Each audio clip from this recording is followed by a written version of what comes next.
नमस्कार, आज आप सभी दर्शकों का एस्ट्रोडिफाई पर हार्दिक स्वागत है। आज हम चर्चा करेंगे अपने अगले नक्षत्र के बारे में, जो कि है ज्येष्ठा नक्षत्र।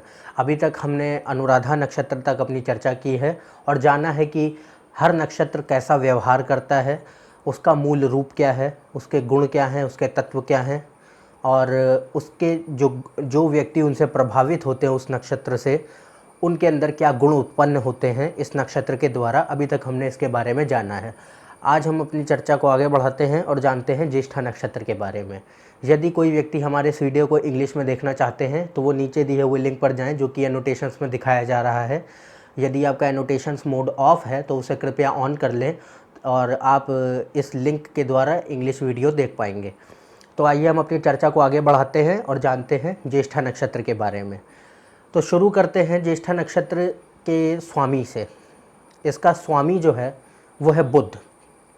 और यदि आप नहीं जानते हैं कि नक्षत्र क्या हैं, गुण क्या हैं, ज्योतिष में हमने नक्षत्रों का, राशियों का जो डिग्री वाइज विभाजन है, एक नक्षत्र में कितने पद होते हैं, एक 30 डिग्री के अंतराल में एक राशि में कितने नक्षत्र होते हैं, गुण क्या हैं, तत्व क्या हैं, यदि आप इनसे अवगत नहीं हैं तो अश्विनी नक्षत्र के मेरे वीडियो को देखें। उसमें मैंने ये सारी बातें, सारी चर्चाएं विस्तृत रूप से की हुई हैं, जिससे कि हर व्यक्ति सरल भाषा में उसको आसानी से समझ पाए और नक्षत्रों के बारे में और ज़्यादा जान सके। तो हम बात कर रहे थे नक्षत्र, इस ज्येष्ठा नक्षत्र की। ज्येष्ठा नक्षत्र का स्वामी है बुध। इसका जो अंतराल है डिग्री वाइज, जो ये अंतराल है इसका, इसकी जो अवधि है वो है 16 डिग्री 41 मिनट से लेकर के 30 डिग्री वृश्चिक राशि में। तो ये पूरा नक्षत्र वृश्चिक राशि में फैला हुआ है। इसकी पूरी अवधि आती है जो 16 डिग्री 41 मिनट से लेकर 30 डिग्री तक, वो पूरी की पूरी वृश्चिक राशि में है। और इसका जो, अब बात करते हैं इसके प्रतीक की। इसका जो सिंबल है, इसका जो प्रतीक है वो है एक गोलाकार ताबीज़। ताबीज़ कह लें या गोलाकार कोई भी पवित्र यंत्र कह लें, वो इसका एक प्रतीक है।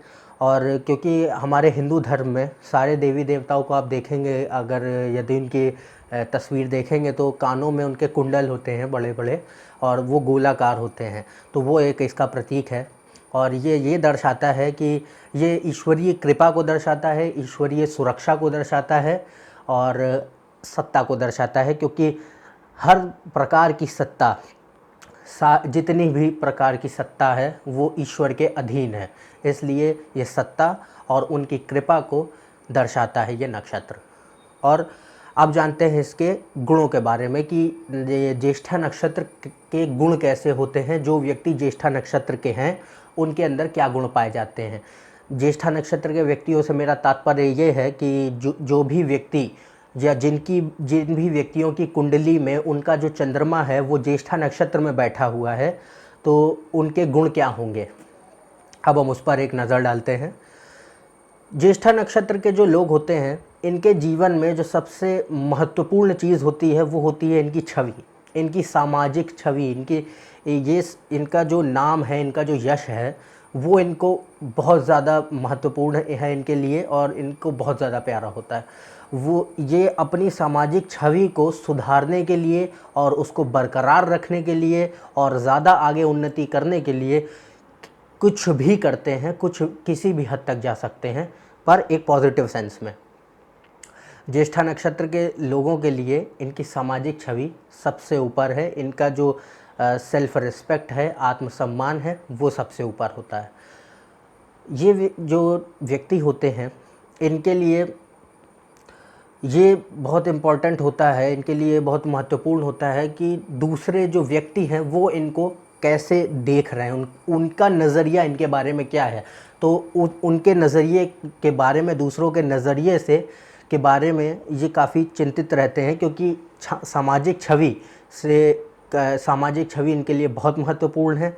इसलिए दूसरों का नज़रिया भी इनके लिए काफ़ी महत्वपूर्ण हो जाता है। और ये व्यक्ति समाज में नाम और इज़्ज़त कमाना चाहते हैं, आगे बढ़ना चाहते हैं, उन्नति करना चाहते हैं। ये इनके अंदर एक गुण होता है। और ज़्यादातर देखा भी गया है कि ज्येष्ठा नक्षत्र के जो लोग होते हैं वो समाज में नाम और शोहरत और यश प्राप्त भी करते हैं। ज्येष्ठा नक्षत्र के व्यक्तियों को अगर हम शारीरिक रूप से जानें तो शारीरिक रूप से इनकी आँखों से आप इन्हें पहचान सकते हैं। इनकी जो आँखें होती हैं वो बहुत ही तीक्ष्ण आँखें होती हैं, बहुत ही पेनिट्रेटिंग होती हैं। बिल्कुल ये आँख में आँख मिलाकर बात करते हैं कि कभी आँख चुराने की आदत नहीं होती इनके अंदर, और इसी वजह से ये काफ़ी ज़्यादा ईमानदार होते हैं। काफ़ी ये कभी झूठ नहीं बोलते आसानी से, और इनके अंदर एक ख़ास बात होती है, एक बहुत ही अच्छा गुण होता है इनके अंदर कि ये दूसरों में कमियां निकालने से पहले अपने अंदर की कमियां देखते हैं, और अपने अंदर की जो कमियां हैं, अपने अंदर के जो अवगुण हैं उन्हें सुधारते हैं, उनको हटाते हैं अपने जीवन से, और सुधर कर सामने आते हैं, जिससे कि इनकी जो सामाजिक छवि है वो और ऊपर उठ सके। तो ये इनके अंदर एक बहुत ही महत्वपूर्ण गुण होता है, क्योंकि आमतौर पर लोगों की अगर हम बात करें तो वो अपने अंदर एक बार भी नहीं देखेंगे कि क्या उनके अंदर कमी है। वो भले ही उस विषय में कुछ भी ना जानते हों, पर दूसरे को तुरंत कह देंगे अरे तुम्हें तो कुछ भी नहीं आता।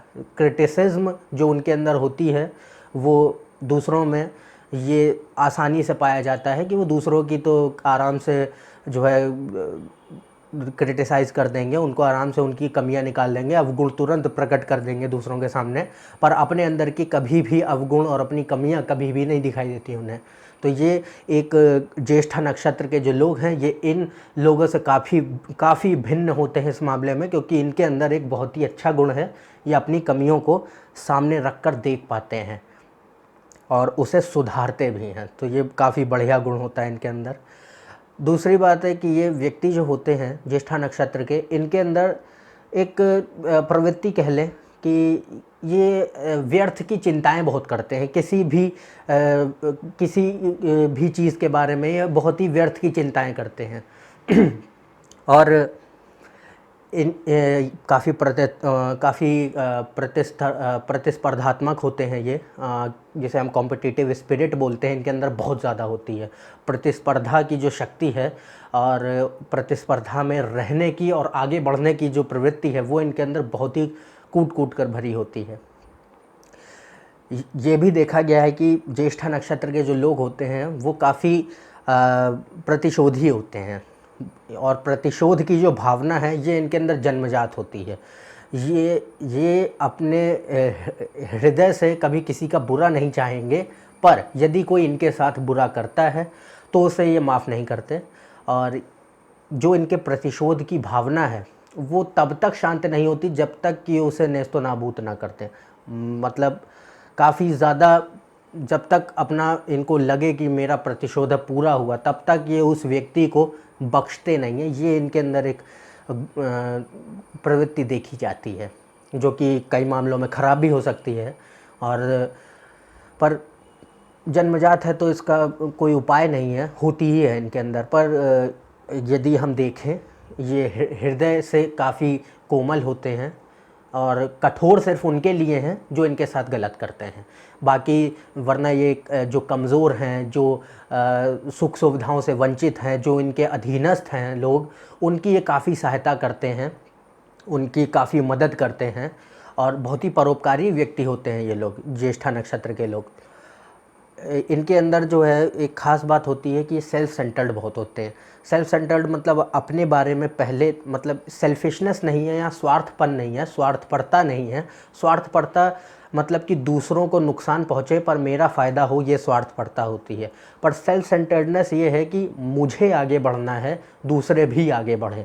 तो ये पहले अपने आप को रखते हैं, और इनकी जो थिंकिंग होती है ये होती है कि पहले मैं आगे बढ़ूं, फिर मैं दूसरों की सहायता कर पाऊंगा आगे बढ़ने में।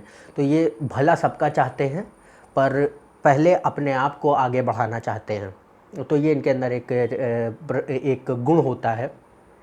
और इन व्यक्तियों के अंदर एक ख़ास बात होती है कि ये ज़िम्मेदारियों को समझते हैं। ये अपनी ज़िम्मेदारियों को समझते हैं और जानते हैं कि मुझे क्या करना है। इसी वजह से ये अपनी छवि को, जो सामाजिक छवि है जिस पर ये कोई भी दाग नहीं चाहते और उसको निरंतर प्रगति पर ले जाना चाहते हैं, तो वो इन्हें प्राप्त भी होती है इसी गुण की वजह से। यदि आप देखेंगे तो आप कोई भी अगर हम एक उदाहरण भी लेते हैं, किसी भी व्यक्ति का जो कि मान लीजिए कॉलेज स्टूडेंट है, और वो यदि ज्येष्ठ नक्षत्र से प्रभावित है तो वो जो व्यक्ति होगा वो काफ़ी ज़्यादा सीरियस रहेगा, वो काफ़ी ज़्यादा जो है अपने अपने कार्य में आगे बढ़ने की उसके अंदर जो है काफ़ी ज़्यादा प्रवृत्ति होगी, आगे बढ़ने की चाह होगी, अपनी अपनी जो सामाजिक छवि उसे सुधारने की चाह होगी। इसलिए वो दूसरे छात्रों की तरह बिहेव नहीं करेगा जो कि मौज मस्ती में लगे रहते हैं या कुछ और करते हैं। तो जो ज्येष्ठ नक्षत्र के व्यक्ति होते हैं, क्योंकि ये बहुत जल्दी जो है ये शारीरिक एवं मानसिक रूप से विकसित हो जाते हैं और इनके अंदर जिम्मेदारियों को समझने की शक्ति होती है, इस वजह से काफ़ी ज़्यादा सीरियस रहते हैं। तो ये व्यक्ति आसानी से अपनी इच्छाओं को पूर्ण भी कर लेते हैं और अपनी जो छवि है, इनकी सामाजिक छवि, वो भी निरंतर बढ़ती रहती है और एक मेंटेन रहती है वो। तो ये थे कुछ गुण जो कि ज्येष्ठ नक्षत्र के व्यक्ति में होते हैं। और अब हम जानते हैं कि ये नक्षत्र है कैसा। अगर हम ज्येष्ठ नक्षत्र की बात करें तो ज्येष्ठ नक्षत्र एक स्त्री नक्षत्र है और इसका जो गुण है वो सात्विक गुण है और इसका जो तत्व है वो वायु तत्व है। 3 गुण हैं हमारे ज्योतिष में, वो है राजसिक, सात्विक और तामसिक। तो ये सात्विक गुण का नक्षत्र है और 4 हमारे तत्व हैं, अग्नि, जल, वायु और पृथ्वी। तो ये वायु तत्व का नक्षत्र है। अब हम बात करते हैं इसके पद की। हर नक्षत्र में 4 पद होते हैं और पद के ही आधार पर कोई भी ग्रह किस राशि में बैठेगा आपके नवमांश में, ये पता चलता है। तो नवमांश में यदि कोई भी ग्रह किस राशि में बैठ रहा है, ये नक्षत्र के पद के हिसाब से पता चलता है, नक्षत्र के पद के आधार पर पता चलता है। तो यदि आपका कोई भी ग्रह ज्येष्ठ नक्षत्र में है और ज्येष्ठ नक्षत्र पहले पद में है, तो नवमांश में उस ग्रह की जो राशि होगी D9 चार्ट में जिस राशि में वो बैठेगा वो होगी धनु राशि। उसी तरीके से यदि कोई भी ग्रह आपका ज्येष्ठ नक्षत्र में है और ज्येष्ठ नक्षत्र दूसरे पद में है, तो नवमांश में उस ग्रह की जो राशि होगी वो होगी मकर राशि। और ये उसी तरीके से यदि वो तीसरे पद में है तो नवमांश में D9 चार्ट में उसकी राशि कुंभ राशि होगी और यदि वो चौथे पद में है तो नवमांश में जिस राशि में वो बैठेगा वो होगी मीन राशि। तो ये हमने जाना आज कि ज्येष्ठ नक्षत्र कैसा नक्षत्र है, उसका स्वामी कौन है, उसका प्रतीक क्या है, उसकी अवधि क्या है, ज्येष्ठ नक्षत्र के लोगों के अंदर क्या गुण पाए जाते हैं, वो कैसे होते हैं, और ज्येष्ठ नक्षत्र खुद कैसा नक्षत्र है, उसके पदों के आधार पर कौन सा ग्रह कौन सी राशि में नवमांश में बैठेगा, ये भी हमने जाना। तो यदि आप हमारे इस चैनल पर नए हैं तो नीचे दिए हुए सब्सक्राइब बटन पर सब्सक्राइब करें। यदि आपको अपने बारे में पूछना है या किसी भी अन्य चीज़ के बारे में जानना चाहते हैं तो नीचे डिस्क्रिप्शन में लिखी हुई मेल आईडी पर आप मुझे मेल कर सकते हैं और ज़्यादा जानकारी के लिए आप मेरे फेसबुक पेज पर भी जा सकते हैं। अन्यथा हम आपसे अगले वीडियो में फिर से मिलेंगे। तब तक के लिए नमस्कार और धन्यवाद।